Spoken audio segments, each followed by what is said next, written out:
नमस्कार, बहुत बहुत स्वागत है आप सभी का। यह वक्त हुआ है प्राइम डिबेट का। मैं रविंद्र सिंह आपके साथ और आज का मुद्दा है ईडी का एक्शन, चुनावी टेंशन।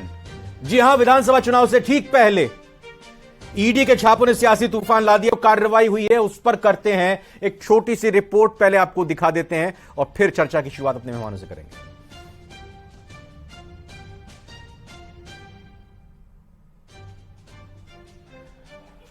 तो रिपोर्ट दिखाएं हम, लेकिन चूंकि सुबह से ही खबरें आपको दिखा रहे हैं, बता रहे हैं, तो इसमें रिपोर्ट नहीं, आप सुनना चाहेंगे कि बीजेपी और कांग्रेस के प्रवक्ताओं की तरफ से क्या कुछ बातें कही जा रही है। मैं एक एक करके स्वागत करता हूं अपने खास मेहमानों का।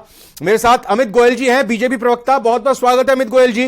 प्रतिष्ठा यादव जी हैं मेरे साथ, प्रवक्ता है कांग्रेस की। प्रतिष्ठा जी, आपका भी स्वागत। डॉक्टर राकेश गोयल मेरे साथ यहां स्टूडियो मौजूद हैं, राजनीतिक विश्लेषक के तौर पर। मिथिलेश जैमिनी जी वरिष्ठ पत्रकार हैं, बहुत बहुत स्वागत मिथिलेश जी आपका। प्रतिष्ठा यादव जी, पहला सवाल मेरा सीधा सपाट आपसे है।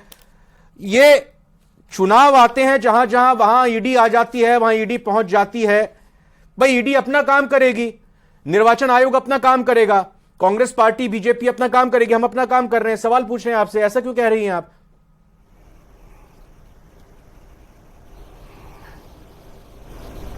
क्या क्या कह रहे हैं प्रतिष्ठा जी? मैं ये कह रहा हूं कि आपके नेता कह रहे हैं कि जहां जहां चुनाव आते हैं ईडी पहुंच जाती है। भाई, हर कोई अपना काम कर रहा है, जैसे आप अपना काम कर रहे हैं, मैं अपना काम कर रहा हूं। इसी जी जी ईडी का केवल काम ये नहीं है कि जहां चुनाव हो वहां पर ही कार्रवाई हो। ईडी का काम है जहां पर कुछ गलत हो वहां पर कार्रवाई हो। प्रतिष्ठा जी, लेकिन अगर ईडी इस मैटर पर, पूरे इस देश के मामले अंदर पर ईडी की पहली कार्रवाई आपको याद है कितने दिनों पहले हुई थी, कितने महीनों पहले हुई थी? क्या ईडी पहली बार आई है? नहीं, पहली बार नहीं आई है। कितने दिन जिस पहले तरह आई से थी? चुनाव के अंदर एक माहौल बनाने के लिए जिस मामले की आप बात कर रहे हैं कि ये 2.5 साल पुराना मामला है, जब यहाँ पर राजस्थान की पुलिस और राजस्थान की सरकार ने अपराधियों को इसके अंदर पकड़ लिया है, उस पर कार्रवाई हो चुकी है। अच्छा, ईडी का गलत दुरुपयोग हो रहा है। एक चीज तो ये प्रतिष्ठा जी, एक चीज तो ये, जाड़ोली जी जो पकड़े गए थे उन्होंने कहा कि इसके तार ऊपर तक जुड़े हुए हैं। दूसरी चीज ये कि सुरेश ढाका जो पकड़े गए उनके वकील सलमान खुर्शीद हैं। तीसरी बात यह कि आरपीएससी के मेंबर 1.5 करोड़, वो उनके खुद कबूल किया है कि 1.5 करोड़ मैं देकर यहां पर आया हूं। गोपाल केसावत पर भ्रष्टाचार की धाराएं जिन्होंने आपकी एजेंसी ने किया था वो हटा दी गई थी। और आप कह रही हैं कि चुनाव के वक्त आ रही है ईडी। ये बताइए, 80 के मतलब आएगी क्या, आएगी क्या, आई क्या? ये गोविंद डोटासरा ही तो बोलते थे बार बार मंच से, तो आ गई, पहुंच गई। हाँ, अभी भी क्या निकाल के दिखाएगी वो अभी आप देख लेना। ईडी अभी कुछ दिन पहले ही हमारे मंत्री राजेंद्र यादव के यहाँ कार्रवाई हुई, अभी तक ईडी ने कुछ दिखाया नहीं है। अच्छा। ईडी ने की, उसके बाद इनकम टैक्स ने भी कर ली कार्रवाई, लेकिन अगर कुछ है तो सामने लेके आए। केवल कार्रवाई करती है ईडी। 122 विपक्षी नेताओं के ऊपर पूरे देश के अंदर कार्रवाई हुई, जिसमें से 118 विपक्षी नेता थे। 122 लोगों के ऊपर हुआ, 118 विपक्ष के थे। क्या बीजेपी के अंदर आते ही सब साफ हो जाता है? बहुत सारे ऐसे नेताओं के नाम मैं आपको बता दूंगी। आप शुभेंदु जी को ले लीजिए, हेमंत बिस्वा जी को ले लीजिए, अजित पवार और उसकी वाइफ के ऊपर बड़ा आरोप लगाया हुआ था। उनकी 69 करोड़ की संपत्ति का आरोप था, लेकिन जैसे ही वो बीजेपी के अंदर शामिल हुए वो पाक साफ हो गए। किसी को मुख्यमंत्री पद से नवाज दिया जाता है। तो ये सब क्या, ये क्या बदले की भावना नहीं है? या केवल अमित गोयल जी, बदले की भावना से ईडी की कार्रवाई हो रही है, चुनाव हो रहे हैं तो फिर ईडी पहुंच जाती है। ये बताइए कि गहलोत सरकार के, कांग्रेस सरकार के कामकाज जो लोगों में पॉपुलर हो रहे हैं, जैसा कांग्रेस कह रही है, इससे घबरा गई है बीजेपी, इसलिए ईडी पहुंच गई। और बीजेपी का चुनाव चिन्ह, बीजेपी का चेहरा, बीजेपी के कमल के फूल के निशान के साथ साथ ईडी भी है। मैं नहीं कह रहा, ये कांग्रेस कह रही है।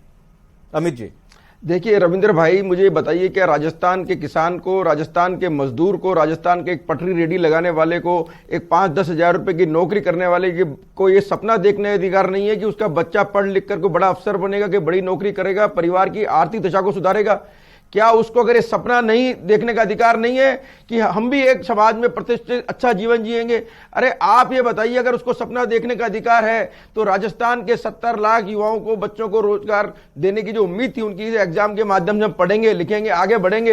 एक मिनट अमित जी, अभी दर्शकों की सहूलियत के लिए, आज सचिन पायलट ने प्रेस कॉन्फ्रेंस की, पत्रकारों ने सवाल पूछा। सचिन पायलट ने कहा कि ईडी की कोई ब्रीफिंग तो आई नहीं, कोई प्रेस कॉन्फ्रेंस तो हुई नहीं, ये तो बताया नहीं ईडी ने कि भाई हम इस मामले को लेकर पहुंचे हैं। अब आप अपने से यहां पर इस बात को रख रहे हो कि ये पेपर लीक के प्रकरण में ही कार्रवाई हो रही है, और कैसे कनेक्शन आप देख रहे हैं कि अगर यहां हुडला जी के आवास पर छापे पड़ रहे हैं, डोटासरा जी के पास में पूछताछ के लिए यहां पर पहुंच गई है, क्या आधार क्या है और जानकारी कहां से मिल रही है आपको, और कैसे पता कि ये पेपर लीक का प्रकरण ही है जो ईडी कार्रवाई कर रही है?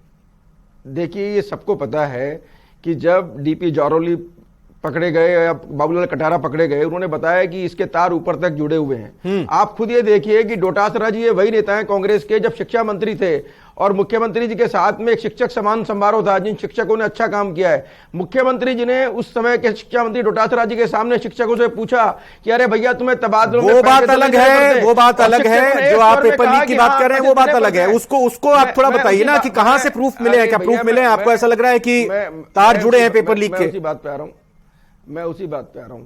देखिए, ये सर्वविदित है कि राजस्थान में 19 पेपर लीक हुए हैं, और जितने लोग पकड़े गए हैं उनको किस तरह से सरकार ने कवरिंग फायर दिया है। मुख्यमंत्री अशोक गहलोत बार बार ये कहते रहे कि किसी भी अधिकारी की और राजनेता की इसमें संलिप्तता नहीं है, लेकिन जब जनता ने आंदोलन किया, भाजपा ने आंदोलन किया, युवाओं ने आंदोलन किया, तो सरकार को मजबूर होकर उसकी जांच। अमित जी प्रतिष्ठा जी ने यह भी कहा कि सक्सेस रेट बिल्कुल फेल रहा है। मतलब आप आरोप तो लगा देते हैं, मतलब ईडी आरोप तो लगा देती है, लेकिन उसके बाद फिर चार्जशीट नहीं पेश होती है, सक्सेस रेट बहुत कम रहा है। और सचिन पायलट ने भी ये कहा कि भाई जब चुनाव आए हैं तो इस तरह की कार्रवाई हो रही है, और जब चुनाव चले जाएंगे तो धीरे धीरे सब कुछ गोल हो जाएगा। अगर कुछ है तो लाइए ना। तो आपको ये पूछना चाहिए, सचिन पायलट जी से तो आपको ये पूछना चाहिए कि 3 महीने पहले आपने अजमेर से लेकर जयपुर तक की पदयात्रा क्यों की थी? क्यों आपने राजस्थान के युवाओं को कहा था कि पेपर लीक के अंदर ऐसा कौन सा जादू है जादूगर के पास में कि तिजोरी का ताला भी नहीं खुलता है और पेपर उससे बाहर आ जाता है? सचिन पायलट अपनी राजनीतिक मर्यादा, राजनीतिक व्यवस्था के चलते उन बातों को प्रतिष्ठा जी देंगे या नहीं देंगे जवाब, इसका तो मुझे नहीं पता, लेकिन मैं जवाब मिथिलेश जैमिनी जी जरूर देंगे। मिथिलेश जैमिनी जी, आज क्या कुछ हुआ सब जान रहे हैं, घटनाक्रम समझ रहे हैं। सचिन पायलट आए प्रेस कॉन्फ्रेंस में, डोटासरा जी से लेकर वैभव गहलोत जी के समर्थन में, कांग्रेस पार्टी के समर्थन में और एकजुट होने की उन्होंने बात कही। क्या ईडी की यह कार्रवाई कांग्रेस में एकजुटता ला रही है? क्या यह सहानुभूति कांग्रेस की तरफ आ सकती है, या फिर एक जो बीजेपी को एक इग्निशन या कहें कि एक तरह से एक मैं ये कहना चाहूं स्ट्राइकिंग पॉइंट मिल सकता है आक्रमण करने का? ये किसकी तरफ ईडी की कार्रवाई जाती हुई चुनाव में दिखाई दे रही है? देखिए, सबसे इंपॉर्टेंट जो फैक्टर है वो यह है कि यूथ डिसाइडिंग फैक्टर है। और जो निश्चित रूप से सचिन पायलट जी आज तो कह रहे हैं कि किस मुद्दे पे है, लेकिन जिस दिन मुख्यमंत्री अशोक गहलोत के सामने जिनकी गोद में विनाश और सृजन पलता है, उन शिक्षकों ने कहा कि मुझे तबादले में पैसे देने पड़ते हैं, उसी दिन मुख्यमंत्री गृह मंत्री थे, एक टोल फ्री नंबर आयोजित करते थे, एसीबी से जांच करा लेते। छोड़ो कल की बात, पुरानी, नए दौर में लिख दी, आज नई कहानी, आज तो साथ में आ गए ना, कहा कि गलत है, ये राजनीति से प्रेरित है, चुनाव होते हैं तो साथ आ जाते हैं। क्या एकजुट कांग्रेस दिख रही है, कार्यकर्ता दिख रहे हैं? देखिए, सीधी सी बात, चुनाव से अगर जोड़कर देखें किसको फायदा नुकसान होगा? देखिए, चुनाव से फायदा जोड़ के देखें तो निश्चित रूप से राजस्थान के नौजवानों को पता है कि ये पेपर लीक से जुड़ा मामला है, और ये निश्चित रूप से बीजेपी के पक्ष में जाता हुआ, क्योंकि ओम प्रकाश हुडला जिस तरीके से भागते हुए नजर आए, उनका ब्रदर डमी कैंडिडेट पेश किया था उनके ब्रदर ने, वो जेल काट के आए हैं। तो ये ऐसा नहीं है कि लोगों को पता नहीं है जी। सचिन पायलट जी के कहने से कुछ नहीं होगा, सबको पता है कलाम कोचिंग सेंटर से तार किसके जुड़े हुए थे जी। जब सीकर में आज जिन राजेंद्र पारिक जी को टिकट दिया गया है, वो और यूआईटी सेक्रेटरी, यूआईटी के जो अध्यक्ष थे जीवन खां, उनके बीच में और जो डोटासरा जी के बीच में तलखी हुई। आज तो तेजा सेना करी है, कल हम सीकर बंद कराएंगे। जब आरपीएससी में इतने होने के बाद, बाबूलाल कटारा के बाद गलत नियुक्ति हो जाती है। मैं राकेश गोयल जी का रुख करता हूं, लेकिन राकेश गोयल जी, कांग्रेस तो कह रही है कि चुनाव के वक्त में ईडी आ रही है। भाई, ये टाइमिंग और ये नीयत सही नहीं दिखाई दे रही है, तो क्या लोग देखेंगे नहीं कि चुनाव के वक्त में ईडी इस तरह की कार्रवाई कर रही है? कर्नाटक में भी की गई थी कार्रवाई। राकेश जी, देखिए रविंद्र जी, ईडी अपना काम करेगी, एक स्वतंत्र एजेंसी है, स्वतंत्र एजेंसी का काम है कानून के अनुरूप कार्य करना।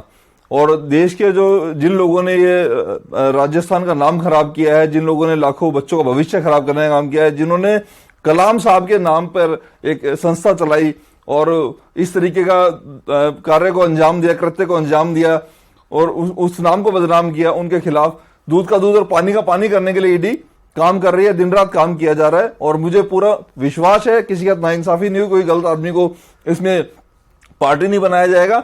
जो दोषी है उनके खिलाफ कड़ी कार्रवाई होगी और जीरो टॉलरेंस की जो नीति है, जो प्रधानमंत्री जी भी बड़े मंचों से कह चुके हैं, उस नीति पे सरकार, देश काम कर रहा है, एजेंसियां भी काम कर रही हैं, बिना किसी पक्षपात के काम हो रहा है। प्रतिष्ठा जी, बिना पक्षपात के काम हो रहा है, डरने की तो कोई बात होनी नहीं चाहिए भाई। अगर कुछ गलती की नहीं है तो फिर डर किस बात का? प्रधानमंत्री जी भी कह चुके हैं, तो अजीत पवार और उसकी वाइफ का नाम कैसे चार्जशीट से हट गया?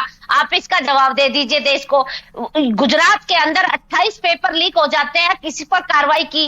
क्योंकि केवल राजस्थान के युवाओं का भविष्य नहीं, पूरे देश के युवाओं के भविष्य की बात कीजिए। प्रतिष्ठा जी का आपको ये लग रहा है कि कहीं नहीं, तो मैं वही तो कह रहा हूं भाई, अगर कुछ नहीं किया, अब उन्होंने गलत किया होगा तो वो पार्टी में बीजेपी अपनी छोड़कर बीजेपी में चलेगा। अगर उन्होंने गलत किया था, अगर आपकी बात के तर्क को माने सही, तो फिर क्या आपको भी लग रहा है कि भाई डरने की जरूरत क्या है आपको? मेरी बात सुनिए, इससे इनकी मंशा पता चल जाएगा ना कि ईडी को हर जगह कार्रवाई करनी चाहिए ना। ईडी की मंशा ये अगर है कि वो युवाओं के सपनों को बचाना चाहती है, तो कार्रवाई। जल्दी से अमित जी एक कमेंट आपका, फिर मिथिलेश जी एक कमेंट आपका।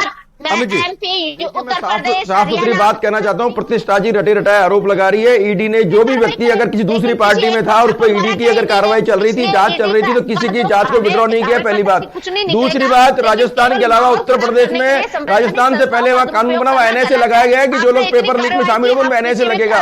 गुजरात के अंदर उससे पहले कानून बना। हमारी सरकारें प्रतिबद्ध है, किसी भी सरकार के व्यक्ति मिथिलेश जी आपसे कांग्रेस के लोगों ने पेपर कह रहे थे, आप जो ये कहा कि भाई पेपर बचे, वॉशिंग मशीन में धुल जाते हैं अगर ईडी की कार्रवाई होती है बीजेपी में शामिल होने के बाद। वो देखिए, जो एक नारा लगाया था उस समय, जो महिलाओं ने गणगौर पूज रही थी कि भोला थारी पूजा करो, दीजो ऐसो सासरो, बींद चाहे कोई हो, सुसरो हो डोटासरो, वो बातें जब राजस्थान भूल नहीं सकता, हरियाणा के अंदर ये बातें राजस्थान का कोई आदमी नहीं भूल सकता जी। और सबसे इंपॉर्टेंट चीज ये है कि बाबूलाल कटारा ने दिनेश खडोनिया का नाम लिया। दिनेश खडोनिया, अशोक जैन, वैभव गहलोत। क्या आपको लग रहा है कि वाकई में ये मतदान की तारीख से पहले पटाक्षेप हो जाएगा? कुछ बड़ी चीज सामने आ सकती है? ईडी को इससे अलग करके हम यहां पर देख रहे हैं। वैसे Rakesh ji, last comment 10 second sir. देखिए, मैं ये मानता हूं कि मतदान से पहले इसका कुछ ना कुछ बड़ा खुलासा होगा और जितने आज ये छापे डले हैं इनमें कुछ ना कुछ बड़ा निकल के आएगा और आने वाले टाइम में कुछ ही दिनों में हमें वो चीज जनता के सामने भी आएंगी और जितने दोषी हैं उनको कड़ी से कड़ी सजा दिलवाने का। चारों मेहमानों का बहुत बहुत धन्यवाद, बहुत बहुत शुक्रिया आप सभी का। तो देखते हैं कि ईडी की इस कार्रवाई से क्या होता है। लेकिन ईडी की कार्रवाई हुई और ईडी की कार्रवाई के बाद कोई चर्चा, कुछ सुगबुगाहट थी नहीं, लेकिन कांग्रेस की तीसरी लिस्ट 19 प्रत्याशियों की आ गई है। ब्रेक का वक्त है, ब्रेक के बाद इस खबर पर लौटते हैं।